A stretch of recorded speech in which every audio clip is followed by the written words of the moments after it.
ನನ್ನ ಗಾಡಿ ತೊಗೊಳೋದಕ್ಕೆ ಕಾರಣನೇ ಅಪ್ಪು ಅವರು. ಸರ್ ಲೈಫಲ್ಲಿ ಏನಿದೆ ಸರ್, ತೊಗೊಳ್ಳಿ ಸರ್ ಗಾಡಿಗಳು. ಒಂದು BMW ಗಾಡಿ ಅವರೇ ನನಗೆ ತೊಗೊಳ್ಳಿ ಅಂತ ಬಲವಂತ ಮಾಡಿ ಕೊಡಿಸಿ ಆ ಕೀ ಬಂಚ್ ಕೂಡ ಅವರೇ ಕೊಟ್ಟರು. ರಿಟರ್ನ್ ಬ್ಯಾಕ್ ಅನ್ನೋದಿದೆಯಲ್ಲ, ನಮ್ಮ ಹಬ್ಬಕ್ಕೆ ನಾವೇನಾರು ಕಳಿಸಿದ್ರೆ ಅದ್ರ 3ರಷ್ಟು ಅವ್ರು ವಾಪಸ್ ಕಳಿಸೋರು.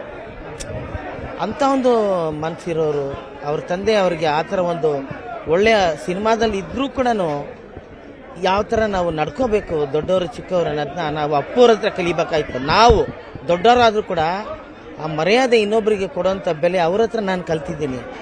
ಅದಕ್ಕೆ ಅಪ್ಪು ಸರ್ನ ನಾನು ಕಡೆ ಪ್ರೋಗ್ರಾಮ್ ನಂದೇ ಪ್ರೋಗ್ರಾಮ್ 28ನೇ ತಾರೀಕು ಅವ್ರು ಮಾಡಿದ್ದು.